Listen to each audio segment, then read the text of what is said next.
I just want to check that okay. Recording is in progress. It's very good. Good evening, everybody. I just want to make sure that my volume is okay. If I can just get someone to indicate, Felicia, if you're on the line, you just let me know. Hey, Ron, sounds good. Okay, very good. I'm going to try to project myself as much as I can. And I also don't want to delay. I know there are a lot of people joining us today, but we do have a guest later on at 8 p.m. So I don't want to eat into their time. So we're going to get going. I hope you guys have already had your dinner. I'm not sure. Or at least a great day. I know right now it's like June and we're all still stuck inside. So I just want to say that I'm with you. I hope you guys have registered for your vaccination and we're going to get through this together. I hope your kids are doing okay. They'll be going back to school soon. So I just want to let you know that this is a community you can always come to. And even though today's topic is a little bleak, I'm going to keep it upbeat. Okay, we're going to be strong together. So welcome everybody to the speech linguistic patterns workshop for this month. Just a slight introduction to myself. Okay.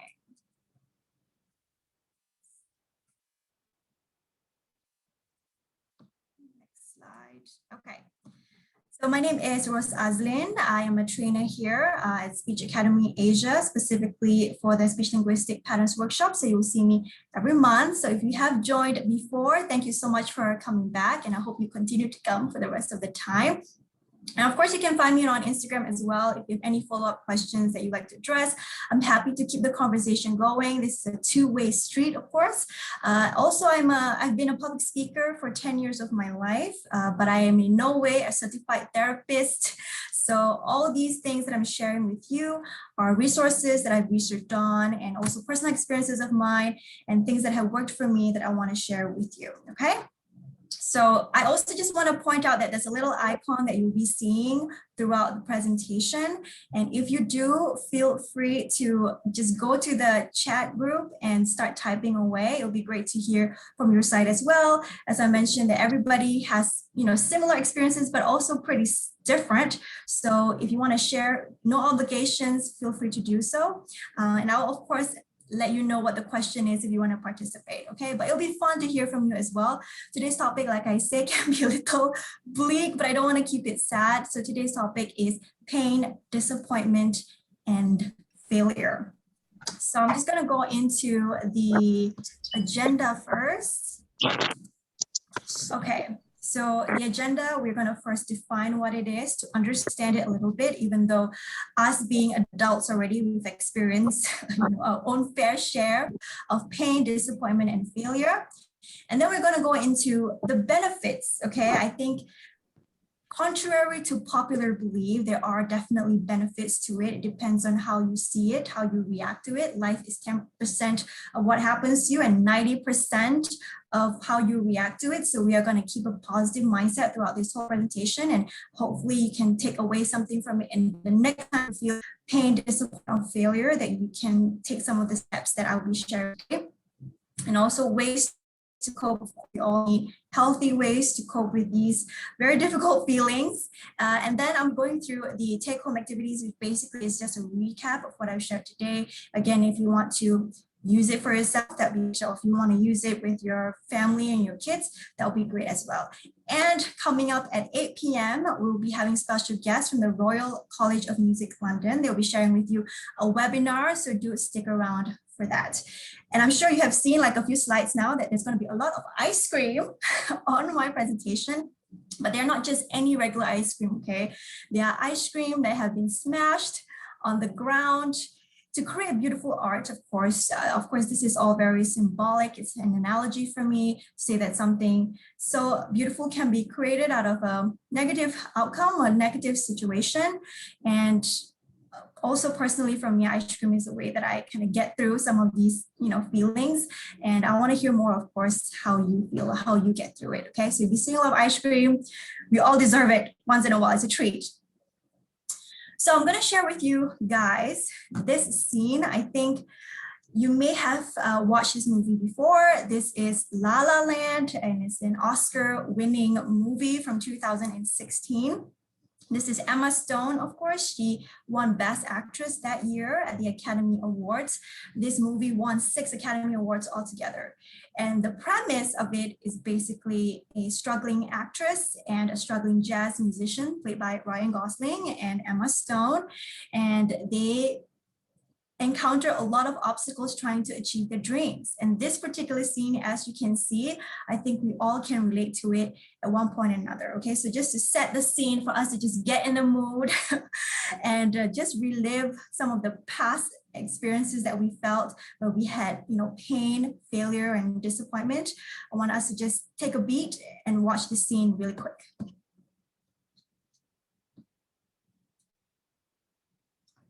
You tell me why you're not going.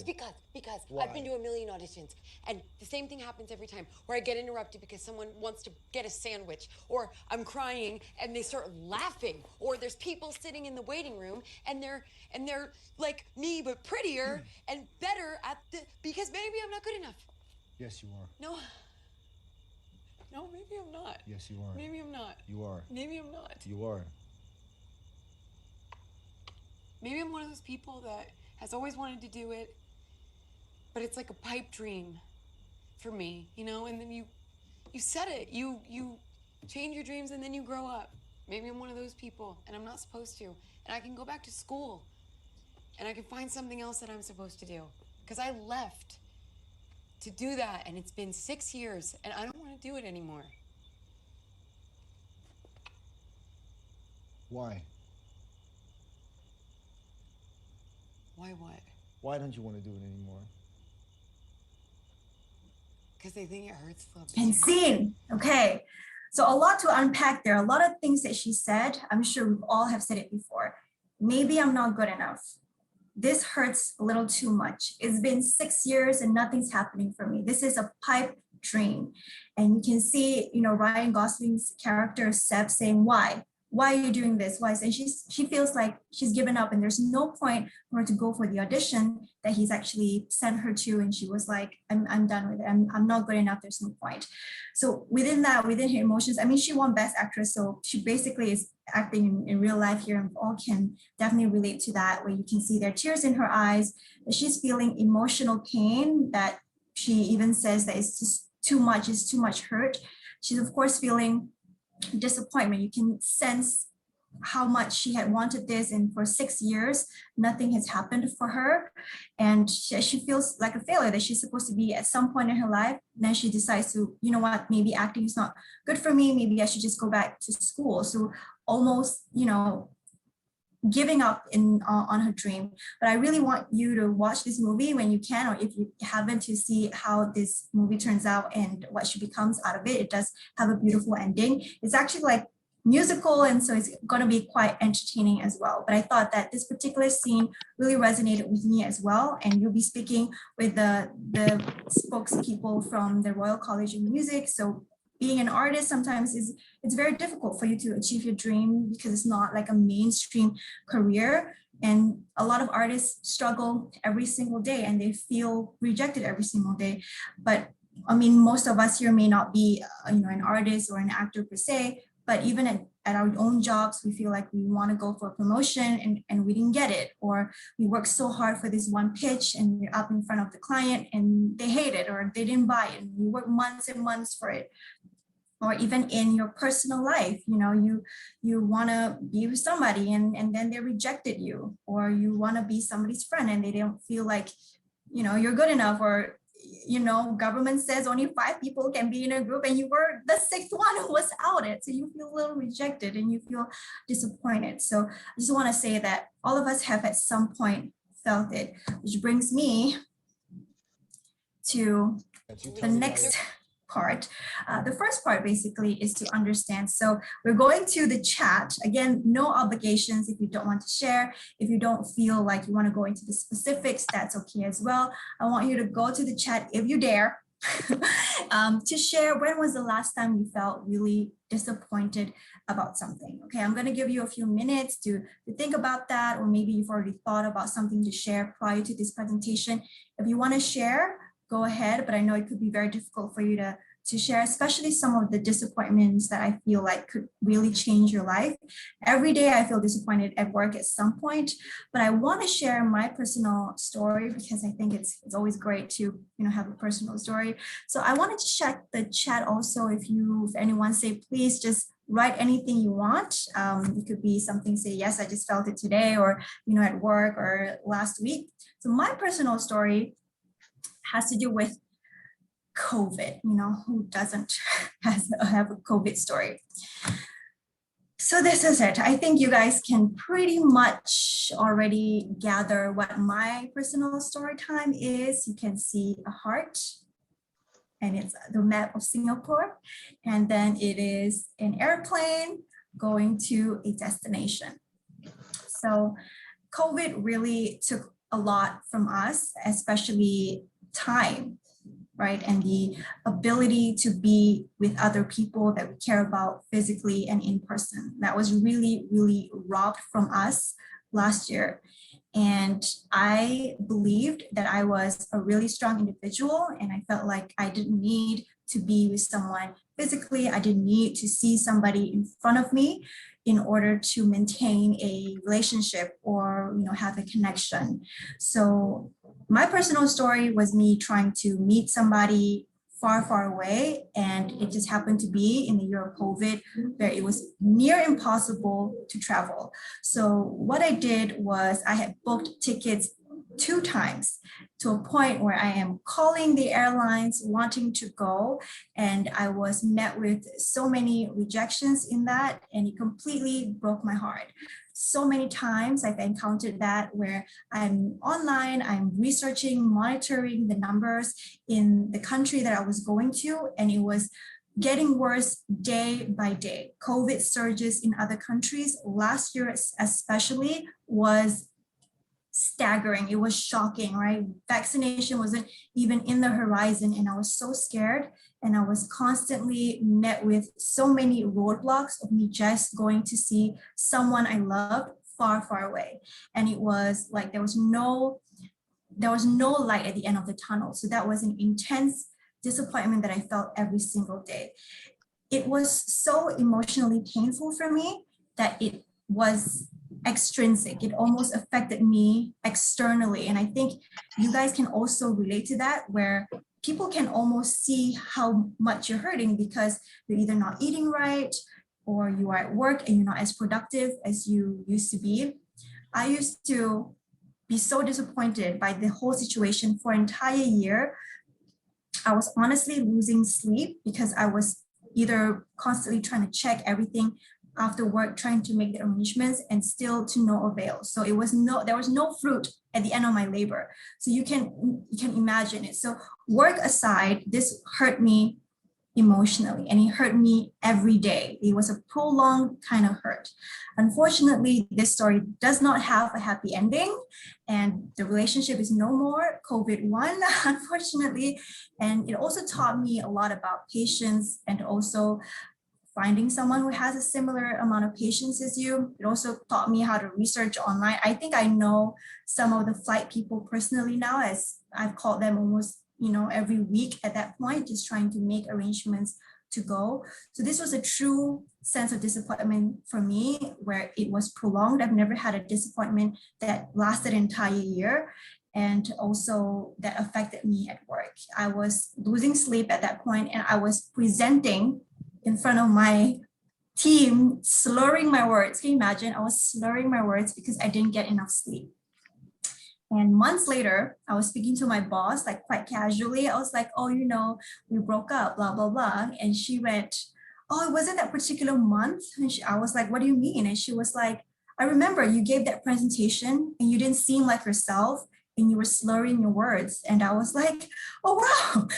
So it was showcasing externally. And so that was my story. I still remember it very well. And I'm gonna get my vaccination soon, actually in a couple of weeks. So there's sort of a silver lining to this story, but it was the most intense feeling that I've had. So again, disappointment can come in all forms. It could be something that was very trivial, just one particular day, like you drop your ice cream and that's like the disappointing thing of your day, or it could be something that was life-changing and you had to make a huge decision whether to move forward or to leave certain things behind and to let go. So this was my personal story, and you've already seen the scene with Emma Stone and Ryan Gosling. So at this point, I hope you are kind of like tapping in those moments as well where you've felt pain, disappointment, and failure, because the tip that are about to come, I want you to also just tap on those past experiences and see how you can have helped yourself during those situations and also similar situations to come in the future.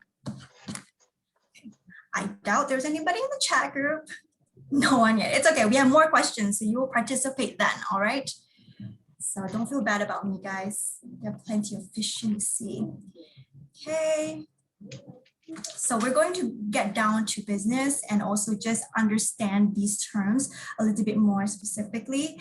So pain, I'm referring to emotional pain as well. So I want to write here and I want to recognize that it's not sanctioned by society.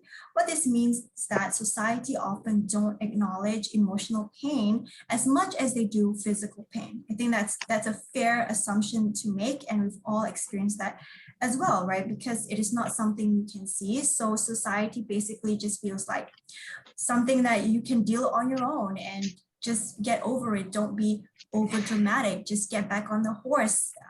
Once you fall, we will get back on the horse, but not when we're still shaken from the fall.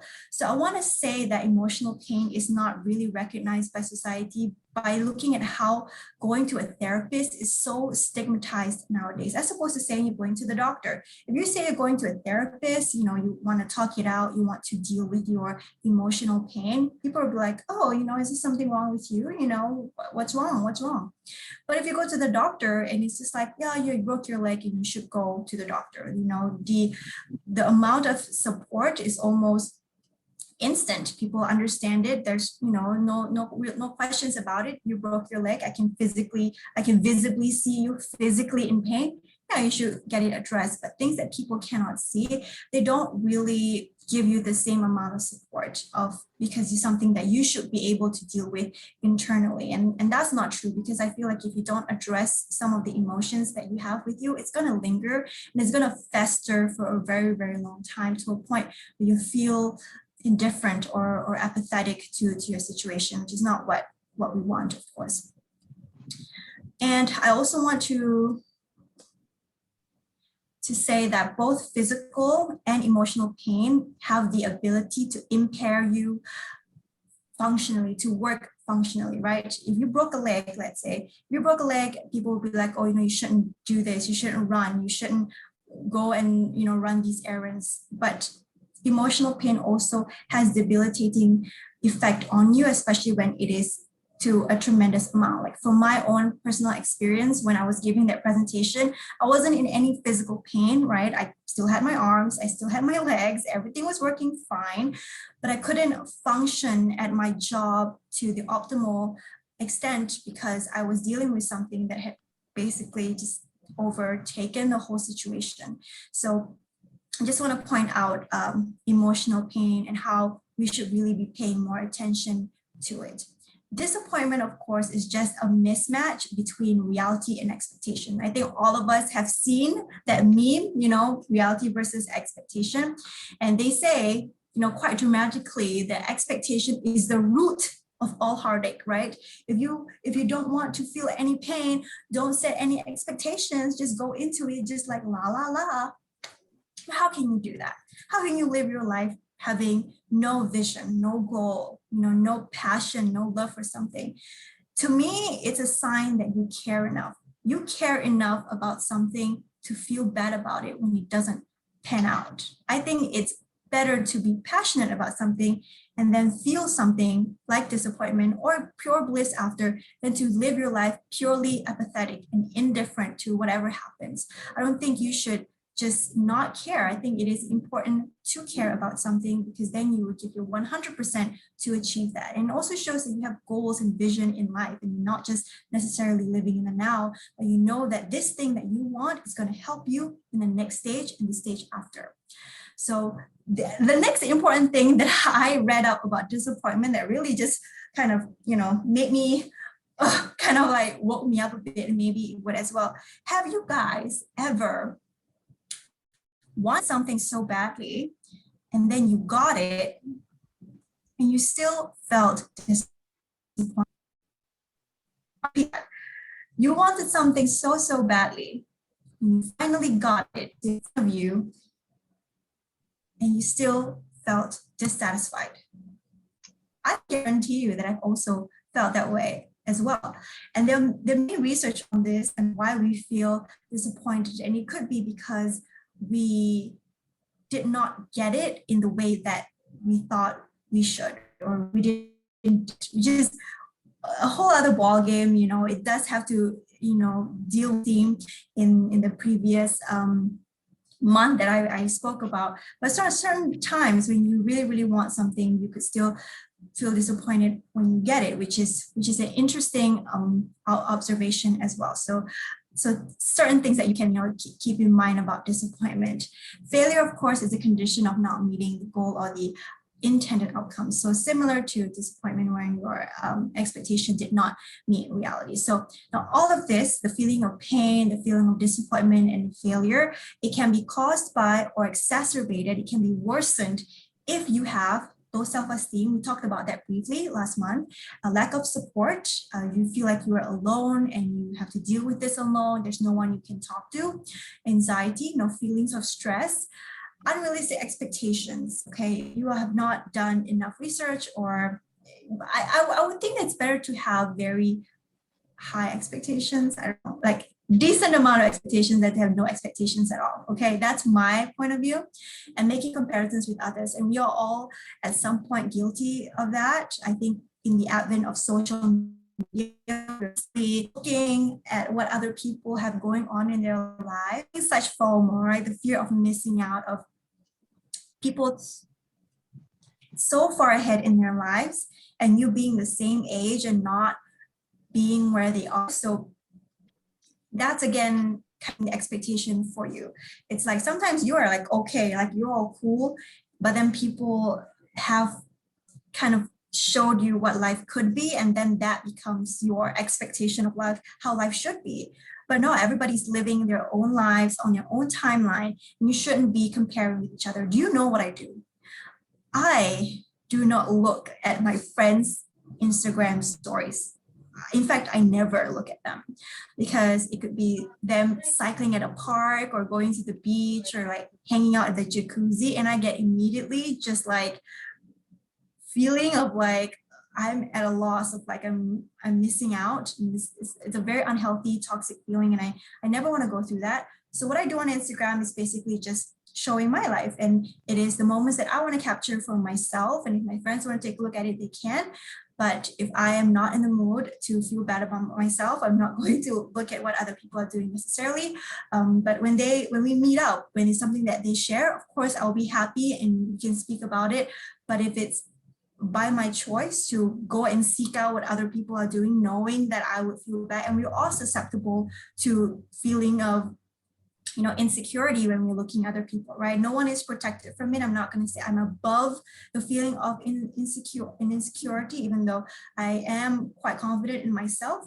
You know, I still do have my own, you know, issues, and we all do have our issues.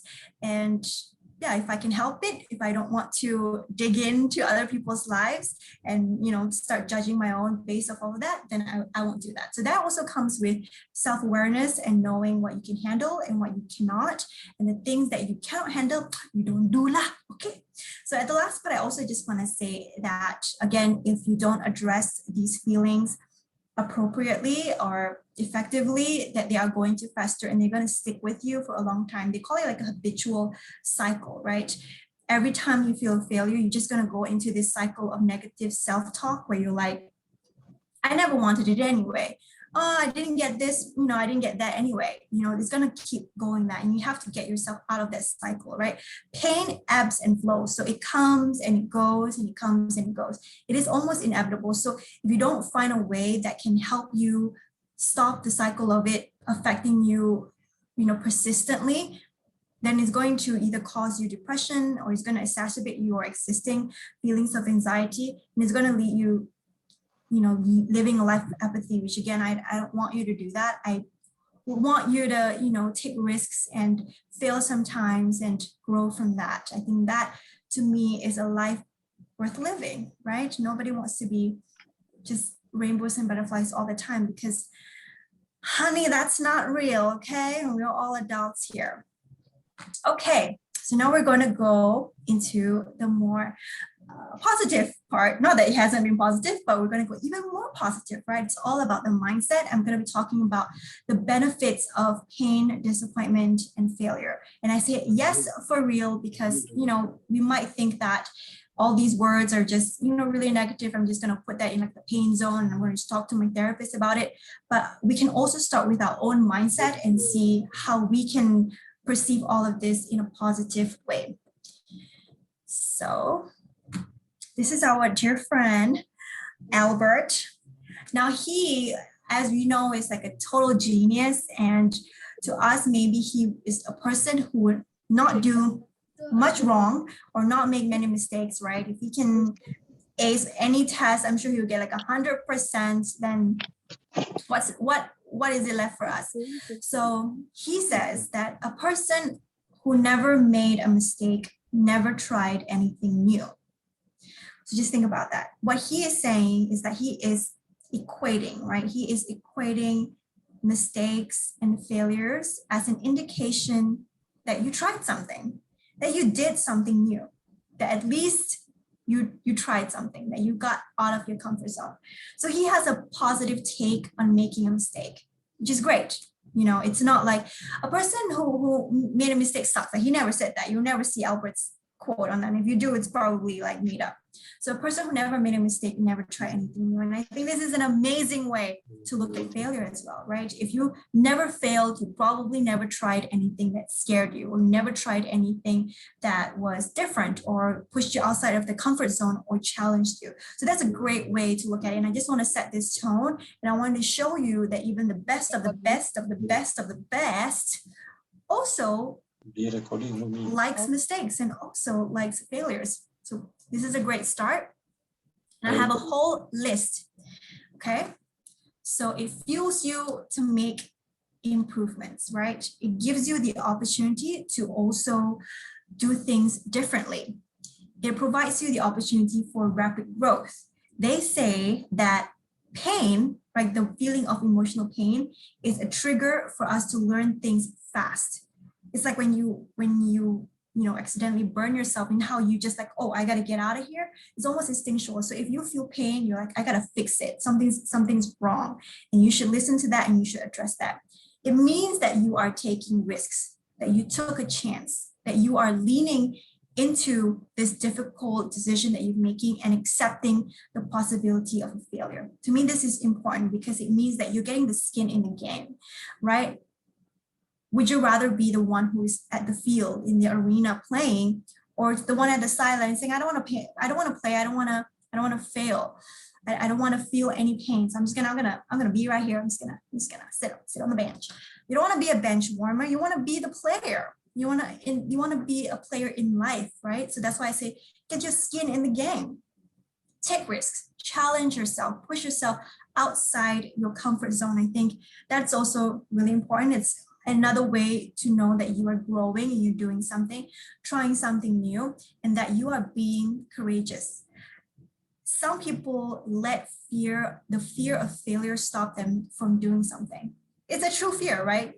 Who like wants to be like, oh, I'm gonna fail and it's gonna be great. No, it's true fear that you have. As I mentioned in my first ever talk, that courage is not the absence of fear. Courage is the knowledge that certain things are more important than fear. So yes, I am afraid. Yes, I'm afraid that I'm going to fail. I'm afraid that people are going to talk about me. I'm afraid that, my friends are going to look at me different now. And I'm going to be perceived as weak. I have a weak character or whatever, but I'm going to do it anyway. I'm going to do it with fear. I'm going to do it being courageous. It means that you have passion and love for something. This is also important, as I mentioned, as the opposite of apathy, right? Where you don't care about anything. It's good to care. It's good that you care enough that you cried about something. it's good to have something to lose. It means that you are living your life and there are real stakes out there, rather than living life laissez-faire and just not having any stakes or having any love for anything. The reason why I was willing to put in the effort was because in my situation was because I loved something enough to go through all of that pain for somebody. So I knew that I had the ability, the desire to love and to hope, and that's being human. It means that you have dreams. Again, you have passions. It also makes you stronger. Like I said, when you fall and you get back up, you can actually feel yourself getting stronger. You're more resilient, you're more determined. It teaches you patience as well, because success is a process and failure is part of that process. Failure is not a roadblock, it is not a wall, it is just a stepping stone for you to get to the other side, or to get to the other point, to get to the other, point B. So it teaches you that, yes, this is going to be a process. I'm not necessarily going to get it right at the start. It's okay. It's going to take me a few months. It's fine. It keeps you grounded and humble because,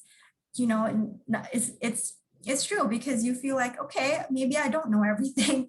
And it's okay to not know everything. Who would know? Even Albert was all, mistake means that you're trying something. He's not saying I'm perfect. You all should be like me.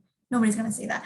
Of course, there'll be many, many more benefits if you really, really think about it. But these are the things that I just like off the top of my head can think about. And I'm sure you have seen the benefits of feeling of pain, disappointment, and failure has done for you as well.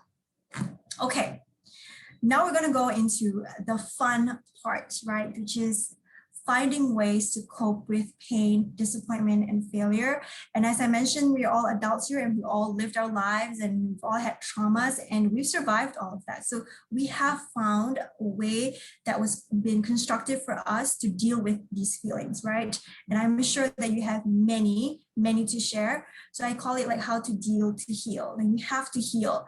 Like I said, if you don't, it's just going to fester. It's just going to keep going on and becomes a part of who you are. And I don't want you to do that, because after this failure, I guarantee you there's going to be another failure. So if you're not over this failure, you're going to carry that to the other failure, and that failure is going to be even worse. So we have to deal with things as they come, as they go. We learn from that, we grow, we go to the next failure. We're like, hello, hi. I'm stronger from that past failure and I've learned my lesson and we're going to move forward.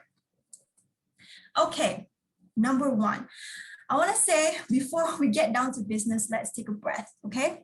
This is us really just addressing the issue at hand here and to just stop to think about what just happened.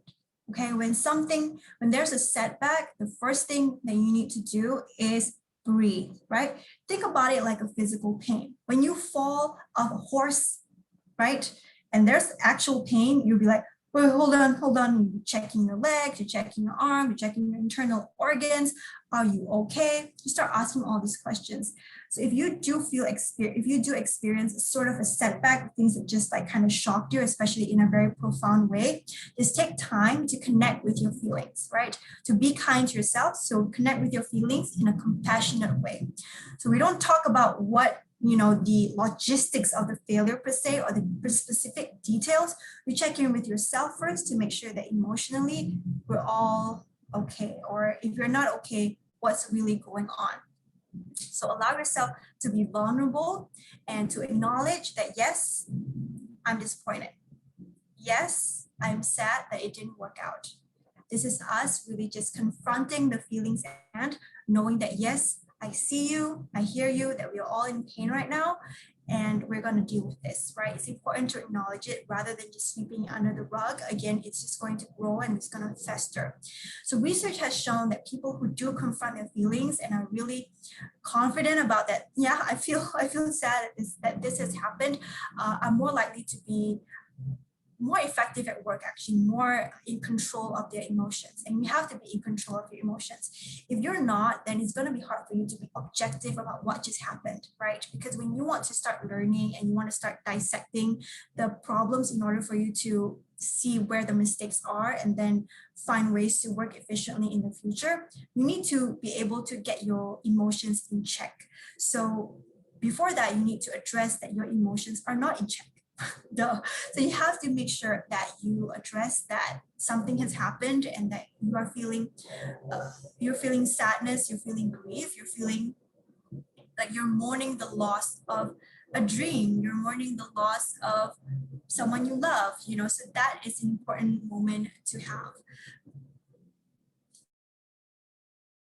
Part is really just make sure that emotionally you are okay, because we're going to go into even more of the logistics. So that's the first one, to embrace your emotions. The other thing that I want to point out also is that sorry, there's an airplane.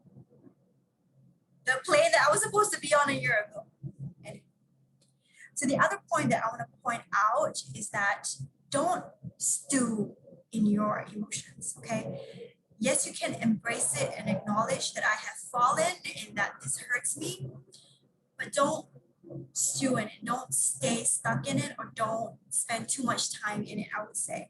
Because as humans, sometimes we can be, a little, dramatic, and we love it when people give us all this attention as us feeling a bit emotional. But for you to know that all you need is just a little bit of time to breathe and kind of get that in check. And once you have, move on. It's time to get down to business. So I just wanted to point that out, that I'm not saying that you should be stewing it forever or that you should prolong it unnecessarily. Of course, take your time, take the appropriate amount of time that you need to address it. And I know you know yourself and how much time you need, but don't take any time longer than that, right? Don't keep rehashing it and revisiting it. And every time you meet a new friend, you're like, 6 months ago, I felt this way. Girl, the story is over. You're stronger now, we move on. Okay? So I just wanted to point that out in case you feel like I'm telling you to just embrace your emotions forever. Not forever, to the appropriate amount. The second one, you'll see a point there. Let's chat. Get ready. Okay, so this is to practice healthy ways of coping. And all of us have our own unique ways of handling it. No surprise, as I mentioned, there's a lot of ice cream on this presentation, only because that's how I get through things, just a little bit of treat and dessert. I don't have dessert very often, but when I do feel bad, I feel like it's time to, whip out that, Magnum ice cream that I've had in my fridge for a month that I haven't, eaten. So this is the time for me, right? So I eat things in moderation, of course, to make sure that I'm healthy overall, but I do feel like that's the most comforting thing for me, and it could be different from you. So find a sweet spot for anxiety relief, right? It could be journaling, right? Writing things. I love it when people write things. You have your little diary, you want to write things down. It's good to get it out of you. Talk to your trusted friend or your significant other, your partner, or me if you want to.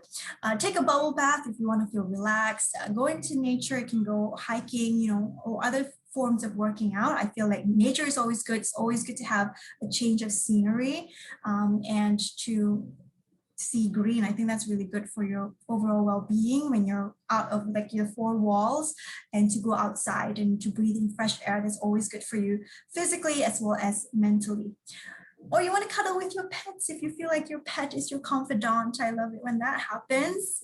Go for that, or practice deep breathing. We spoke a little bit about yoga the last session, and also listening to music. So everybody has their own ways, right? Again, if you want to share, feel free to share. Shall I wait?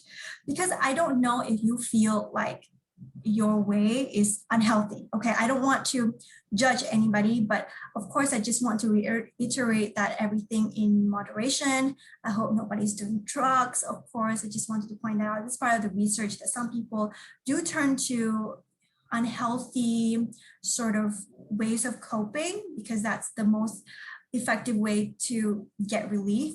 And I don't want you to feel like that's, the only options. To make sure that if it is a treat that you're having, then don't have it a copious amounts, get it, in moderation, of course, and to make sure that while you are taking care of yourself emotionally, you're also taking care of yourself physically, right? If you are just, taking drugs, I don't want to say that, but like if you're taking other damaging vices, then you're only just hurting yourself physically. If you want to chat, you can chat. I can look at the chat group. Okay, moving on. I just want to keep to the time. Next up, we are going to reframe our thoughts. We spoke about this briefly in the beginning when we start looking at the benefits of failure. I think that's a great opportunity for you to reframe your current mindset of what pain, failure, and disappointment is, because you might think that, oh, it means that I'm a failure. No. So the first thing that we're going to do is to separate your identity from your failure. Know that you are not the output that you have given out, right? It does not make you any less creative. It does not make you any less hardworking or determined just because you have experienced a setback. As I mentioned, a setback is just a process or a stepping stone to you achieving what it is that you want. So it does not really define who you are. What defines who you are is how you manage it, or how you react to it moving forward, right? People will respect you even more if you're able to say, I own it. This is what happened. This was the mistake that has happened. And this is how I'm going to learn from it. So that's who you are. So you're not part of you are not the failure. You are not a failure. You're not a disappointment. So secondly is to see it as an extrinsic thing, right? Something that is outside of you, and therefore it does not, again, define who you are inside. And I also just want to say about the naysayers that may come in your way, because sometimes you may not feel that you are a failure, but other people could be labeling you as such. I don't want you to feel like they are saying something that is true, especially when it's non-constructive. So know that the person that is, in the arena, you are the person who does count, and the people who's just judging you on the side and not being creative, don't have to listen to them. You don't have to, right? Especially when it's damaging to your own self-esteem. So know to kind of block them out if you feel like you disagree with how they're feeling. So it's important, like I said in the last session, to have that self-belief and to have that self-esteem in order for you to kind of block out all these naysayers and the people who are doubting you, and you shouldn't be doubted. Okay, so again, many ways for you to reframe what has just happened to you. And this is all just starting with the mind and also your emotions in the beginning. Next up, we're getting a little bit down to business here. To accept an appropriate level of responsibility. And I say an appropriate level because, okay, so when something does happen, I think it's important for you to be accountable for it, right? Because then that's the only way that you can grow. Because if you do start blaming other people, or you blame certain unfortunate circumstances, you may not learn from it because you keep just feeling like I couldn't have done anything different. But if it's something that you can fix, that you have within your control to do something, then you should really look into that. In other situations, okay, it's not your fault. So I just wanted to know, in certain situations, it wasn't your fault. When you apply for a job, for instance, and you don't get the job, it does not mean that you are less valuable. It just means that you didn't meet the company's needs. You will meet somebody else's needs above and beyond. You go above and beyond for them, but somebody else was a better fit. So there's nothing on you. It's not personal to you. It's just that it was a better fit. Someone else was a better fit than you are. So again, certain things is not really yours to necessarily take too much responsibility for, because I don't want you to feel unnecessarily drained when you don't have to. So like I said, if it's something that is within your control, do act on it, find ways on how you can improve and how you can learn. This is you already starting to dissect what happened, right? We already had our emotions in check, and now we can start thinking objectively, and we can start thinking about how to make things better. So first of all, we're going to accept the responsibility that is due to us. This is also going to give people a view of you that is respectable, and that's important for you to exude as well, especially in your job, that yes, I made a mistake and this is what I'm going to do to move forward. This is going to show people that you're more than just that particular setback, and that you are able to keep on keeping on, right? You're more resilient and you are determined to make things better for yourself and for the company. But again, in situations where you're not really at fault, don't take too much responsibility. Don't feel too bad, okay? So accept an appropriate level of responsibility. The next one is kind of fun. I think I'm good on time here. We can have a little fun on this, where we're going to research on famous failures and learn from them, okay? Know that in the world, the greater risks that you take, the more likely you're going to fail. And that's just the honest truth, because there'll be many mistakes. I just was watching this one entrepreneur talk, and he said that he made a mistake every single day. There was something that he wished he could have done better every single day, especially in the beginning of him starting the business. He made the most mistakes out of everyone, and he was like the CEO of that company. So if you can imagine that the bigger the risk you take, the more likely you're going to fail, as Albert Einstein has said. So I think this is fun only for you to know that, first of all, you are not alone. Of course, us talking right now is a way to show that you are not alone. If you talk to your friends, I'm sure they also experience their own amount of pain, disappointment, and failure to their various magnitudes. Some that's less life-changing than others. But know that even famous people that you look up to have experienced their own failure, and especially when they have come on the other side, you feel like, wow, this person has done it, then maybe so can I. So when you research on these famous failures, it's fun to see in what ways you can learn from them, and you can apply that to yourself. So again, read about what they did to bounce back and see whether those lessons you can learn for yourself. So I have a couple of quotes here. So I just want to see if anybody can just take a guess of who is this famous person who has failed. He says, he or she, I haven't failed. I have just found 10,000 ways that won't work. So any idea? Any idea? Anybody? I've given a little icon at the back there.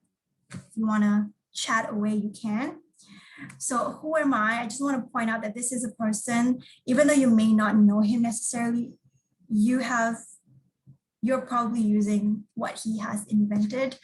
So he is none other than Thomas Edison, because he's the creator or the inventor of the light bulb. So can you imagine if he actually felt like, this thing doesn't work, I'm just going to give up, and we never have light, or it's going to take a longer time for us to get some illumination up in here. So Thomas Edison has failed many, many times, and I've read up on him as well, where he's invented many things, actually, like the electric pen, or different things that even though he failed, other people learned from his mistakes and improved from there. So he actually helped the world because he never gave up, and he felt like his mistakes was an opportunity for other people to also learn from, and they did. And now we have so many great things that originated from Sir Thomas Edison. Okay, this one is a little long because this is from a book that I'm currently reading. And I don't know why, every time I'm doing these workshops and I'm preparing for the presentation, I always get this pages just jump at me. And I'm like, I was just preparing, and now this is the perfect thing I can add. If you're new to this workshop, I do share a book every time on here, and if you have been reading the book, or if you're interested to read the book, it'd be great for you to share. So this particular individual, he says, we tried something big and it didn't work. I would much rather take big risks and sometimes fail than not take risks at all. So there's more. He says, I didn't regret trying it. I didn't want to be in the business of playing it safe. I wanted to be in the business of creating possibilities for greatness. If all the lessons I learned in that first year, the need to be comfortable with failure was the most profound, not with the lack of effort, but with the unavoidable truth that if you want innovation, and you should always, you need to give permission to fail. So this is a book that I'm currently reading, and it is by Robert Iger, or Bob Iger, this amazing book called The Lifetime. I'm loving it. I'm halfway through it. I'm going to be so sad that it's over. And if you don't know, he actually included pictures in here. So please go and read this book. He does share all his ups and downs, being the former CEO of the Walt Disney Company. Amazing journey. And very honest writing, and I love this book so much. So I do recommend it to you if you are looking for something to read. So again, very inspiring story of the many decisions that he made that really failed, and a lot of decisions that he made that we are currently enjoying right now, such as Pixar or Marvel. So know that there are very, very profound moments that he had gone through that really impacted him, and all of that led to where we are today with great entertainment from Disney. Okay, so I think this is my last lesson. I think we're good on time here, is to look for the lessons, right? Now that you have dissected it and you have already learned from other people and you have gotten your emotions in check, it's time to look at the opportunities for you to grow and then to restart your efforts, meaning to get back on the horse with all the skills that you have gathered and all the time that you have taken to yourself. And now you're ready to get back on the horse, right? At first we had fallen and now we are, we are shaken from the fall, and it wasn't right for us to get back on the horse right away, especially when we're still frazzled and not knowing what happened. But now that we have given ourselves time to figure out everything that has happened, then we are able to move forward and continue on our journey to reach what it is that we want. So remember that there's never truly a failure. It's always a lesson. And failure, again, is one of the greatest teachers, only if you are open to learning, right? Only if you have the open heart to kind of take it in your stride and say, yes, this is an opportunity for me to grow. This is not something that's going to set me back and I'm not going to do anything about it. Failure, again, is a stepping stone to achieving your goals. And with the new learnings, now you can find different ways to approach something. Like Thomas Edison said, there are 10,000 ways now that I've learned I'm not doing something. And sometimes that is also helpful, right? To know that certain things are not supposed to be done that way. So let me try a different way. And again, similar to you taking accountability for the mistake that you've made, when you are able to find different solutions based on your mistake, people are able to look at you as being resilient, and you're able to find different ways to approach a situation that didn't work for you, and that you are capable and that you are more than just your setback. Okay, so the summary, I think we're good on time. The summary, of course, is everything that I've shared with you. Again, I hope you guys can take this back with you to embrace your emotions. Again, not to necessarily dwell on them, but just to embrace it, to acknowledge that it has happened and that you are sad. Take the time you need to mourn the loss of your dreams.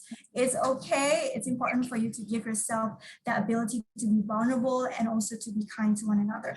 And I also just want to point out that particularly because emotional pain is not something that everybody can see. It's not like physical pain. That's why we should really be kind to one another, right? Support one another, because we don't know what anybody or everybody is going through in that particular time. Next is to practice healthy coping skills, not unhealthy ones, nothing that is detrimental, debilitating to your own physical well-being. If it's helpful for you mentally, then that's great. And if it's healthy for your physical well-being, that's even better. Reframe your thoughts. Again, this is to just change the mindset to know that these pain, failure, and disappointment can be turned into something that works to your benefit, that can actually improve you and give your life color. To know that when you have taken certain risks, it's actually a good thing. It's not a bad thing, it's a good thing. Accept appropriate level of accountability. Okay, so this is for you to know that certain things are not within your control, and if that's the case and you feel pain, then don't feel like you have to feel too bad about it. Certain things are just not meant to be, and that's okay. Research famous failures and learn from them. As I mentioned, if there's someone that you look up to, I assure you that they have failed as well, and if they can get through it, then so can you. Then look for the lessons and, of course, move forward, right? This is all about you improving yourself and going to the next stage of your life to make sure that you achieve the goal that you have set out to do. I do have a final quote. This is also found from the book, but this is not from Bob. We're on a first name basis now. This is not from Bob. This is actually from Theodore Roosevelt, and it's the Man of the Arena speech. I was in this excerpt from his speech, and I think it's so beautiful and does give shout out to all those people who have failed at some point. It says that it is not the critic who counts, not the man who points out how the strong man stumbles or where the doer of deeds could have done them better. The credit belongs to the man who is actually in the arena, whose face is marred by dust and sweat and blood, who strives valiantly, who errs, who comes short again and again, because there is no effort without error or shortcoming, but who does actually strive to do the deeds, who knows great enthusiasms, the great devotions, who spends himself in a worthy cause, who at the best knows in the end the triumph of high achievement, and who at the worst, if he fails, at least fails while daring greatly, so that his place shall never be in with those cold and timid souls who neither know victory nor defeat. Beautiful quote.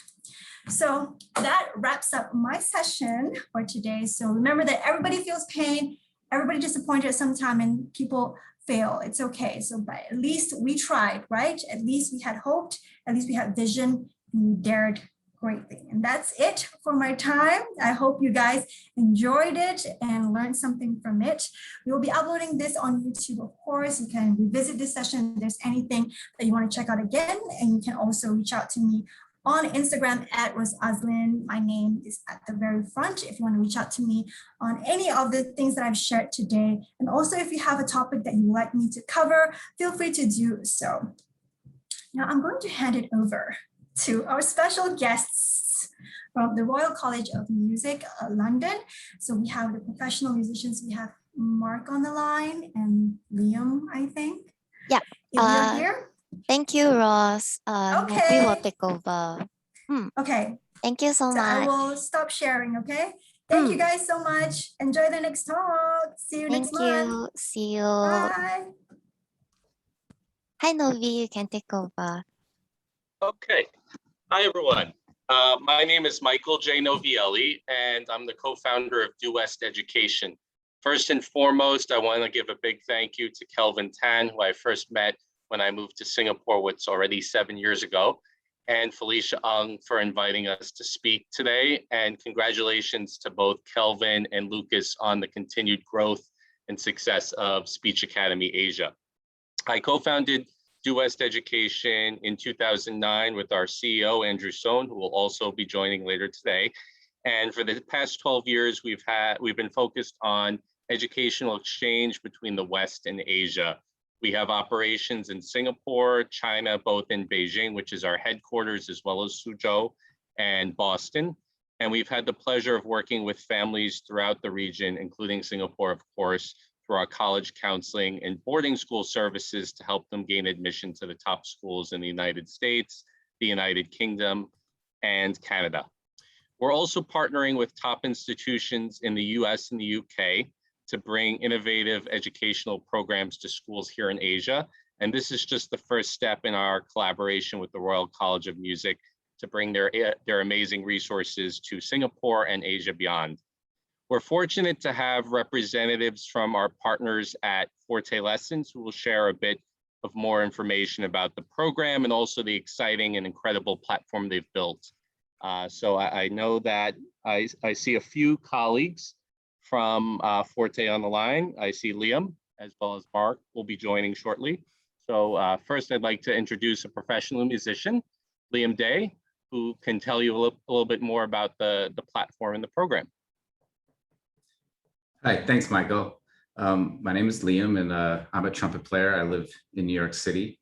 Talking to you here from Central Park South, and I've been working with Forte to create a music lessons platform that is designed specifically for music education, for teachers and students to get the most out of their music lessons online. And I use Forte myself here in New York from my studio at home. I conduct all my online lessons, and I love the excellent audio quality and the ability that it gives me to feel a little bit more like I'm in an in-person lesson rather than an online lesson.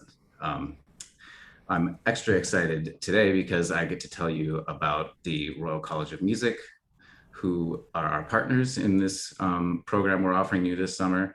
The RCM is amazing. It's the #1 conservatory in Europe.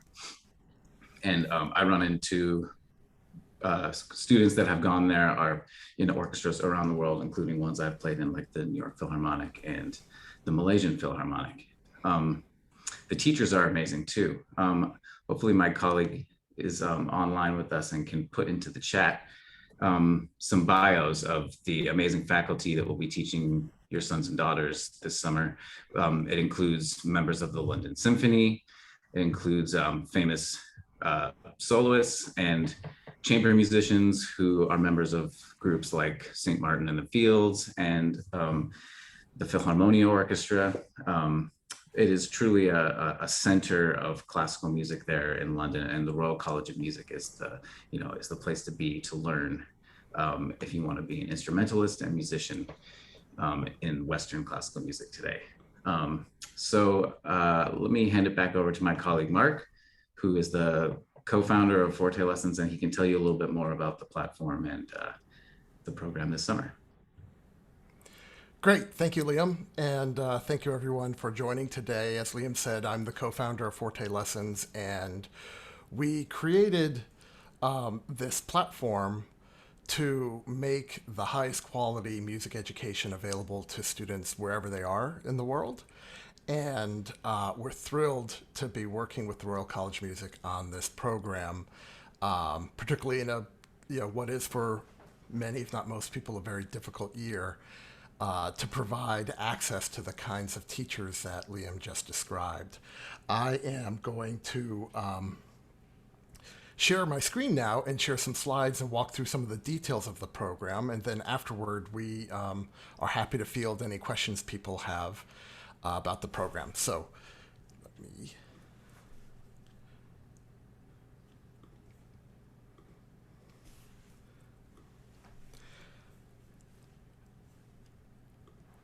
So this is the Royal College of Music in that beautiful building in South Kensington in London. And the summer intensive program this summer, like I said, we wanted to make this level of instruction available to students anywhere. So we want participation. We want a participation in this program to be open to as wide an audience as possible. So who can participate? 8 to 18-year-olds. So basically any age, but students should have studied on their instrument for at least a year and have a basic ability to read sheet music. These criteria are not absolutes.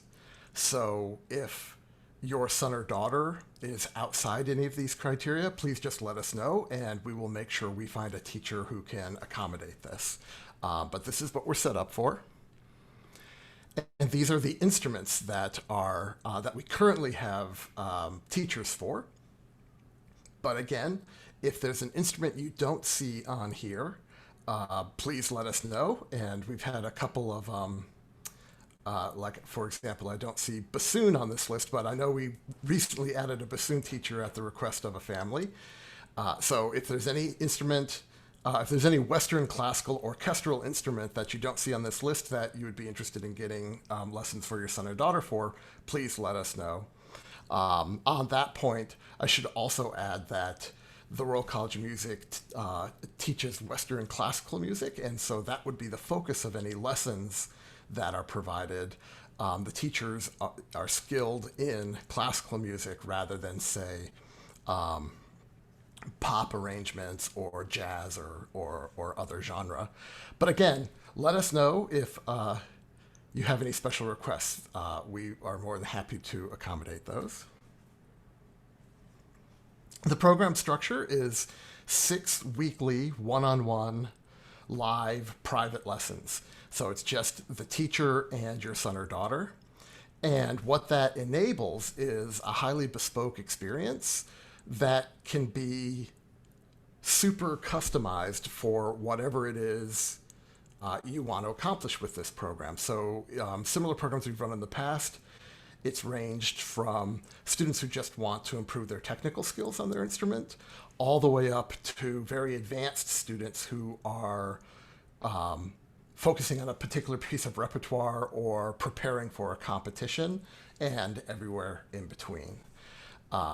Whatever the needs of your student are, the teachers from Royal College of Music will be very adept at accommodating the educational experience to those particular needs.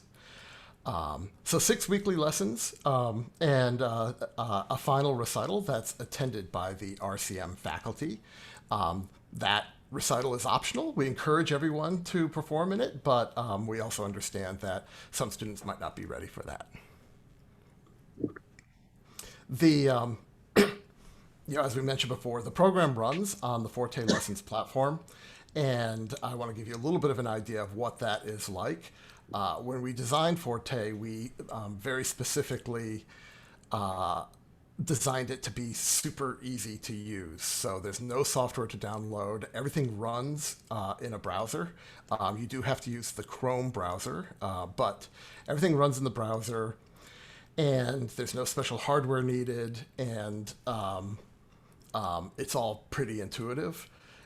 It is very helpful to have a strong, steady internet connection. If you can participate in a Zoom call like this, your internet connection is certainly strong enough. And then every lesson is recorded. So if you would like us to send you video files of each of the lessons, just let us know and we will email those to you. And so what happens after you register your son or daughter is we will then go match your son or daughter to one of the Royal College of Music teachers, and you will get a customized link to that teacher's virtual studio on the Forte Lessons platform. And it looks like this. So if the teacher is Mark Smith, you just go to studio.fortelessons.com/Mark Smith. You click on that, and it takes you directly to Mark's virtual lesson studio. You click on the camera icon on this page, and you're inside the lesson with the teacher. And this is what it looks like when you're actually in the lesson. We've built some features into the platform that are purpose-built for music education. Most importantly, probably, is the audio quality. We've got industry-leading audio quality so that the teacher and the student can really hear the music.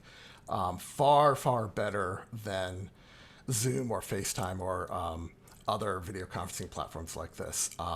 It's one of the reasons why high-quality teachers from Royal College of Music are willing to teach on our platforms, because the audio is so good. But also there's the ability to share sheet music and other content. There's the standard kind of tools like text, chat, and file sharing. And down in the lower right-hand corner, there's a help button, so help is always one click away.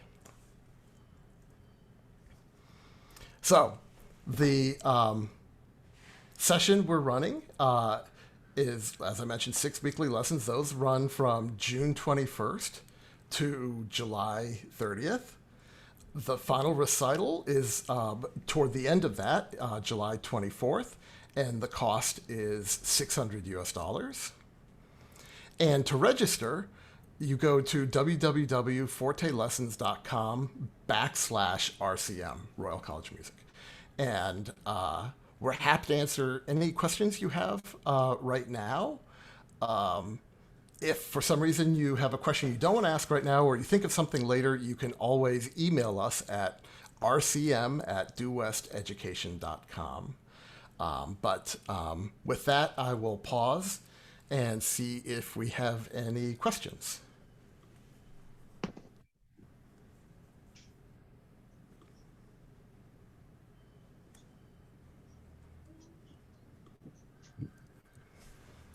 Let's see. My family is going on vacation for a week. Is it possible to skip a week of lessons? Would I get a discount for 5 lessons instead of 6? That's a good question. We can certainly try to accommodate family schedules. We know that people are busy and things come up.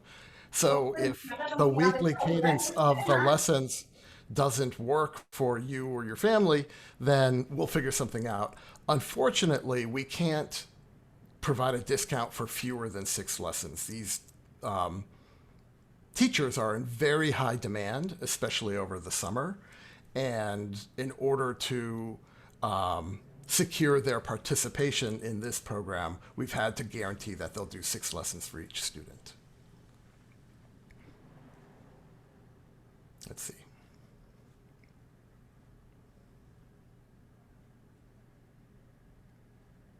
What time are the lessons held? Another good question.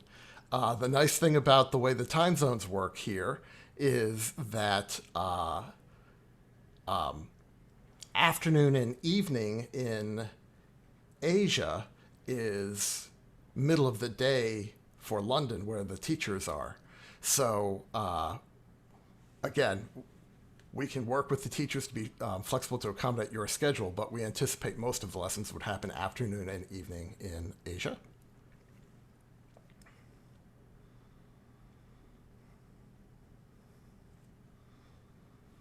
Another question. Are there students here in Singapore who have already enrolled in the program? Yeah, yes, definitely. We've got quite a few students from Singapore already enrolled, and excited to see that.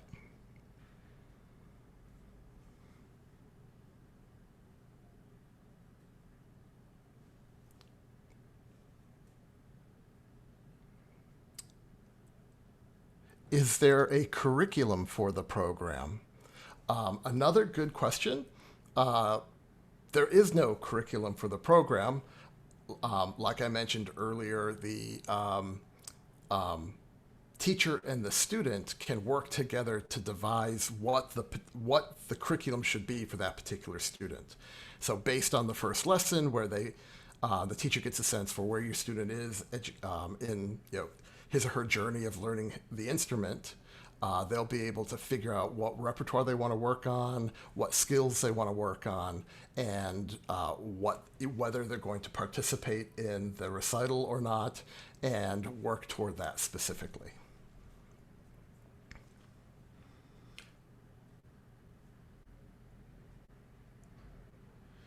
My son, 7 years old, is learning guitar now. Do you have a guitar?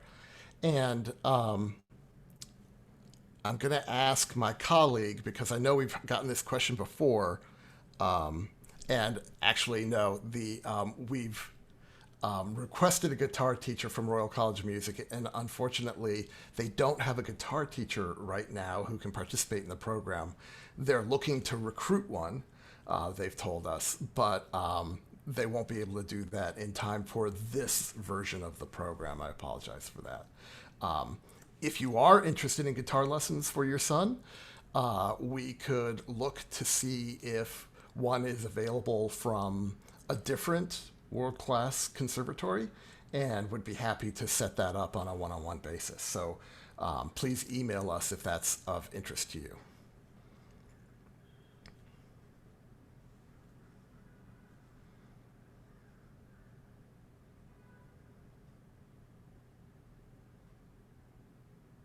Okay, we have a question about whether by what time the student has to decide whether to participate in the recital or not. And there is no set time, there's no set deadline by when that decision has to be made. But if the student thinks he or she might want to participate in the recital, we would encourage you to make that decision relatively early in the program so that you can be preparing for that and working toward that. But there's no firm deadline on that.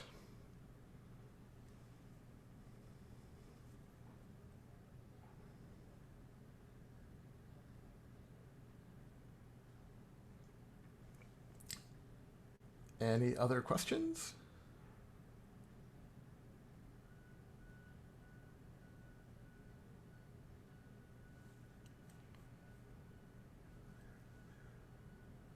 No? Okay.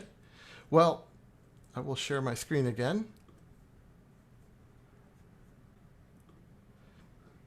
Again, if any other questions come up after our session here today, please feel free to email us at rcm@dewesteducation.com. You can email there to the parent who was asking about guitar lessons. Please feel free to reach out to us there.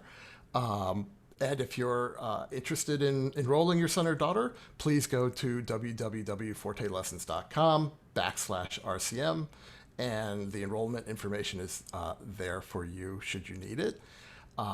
Thank you again, everyone, for participating. We look forward to seeing your son and daughters taking their lessons and participating in the recital. I can tell you those recitals are great fun for everyone involved. And we look forward to seeing you there. So again, thank you very much, and hope to see you soon.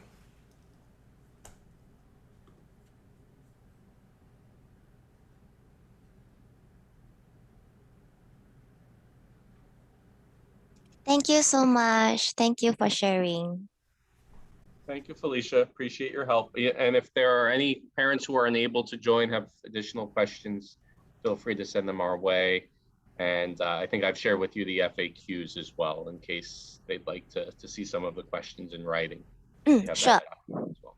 sure. Great. Thank you, everyone. Have a good Everyone, night. have a good evening. Thank you.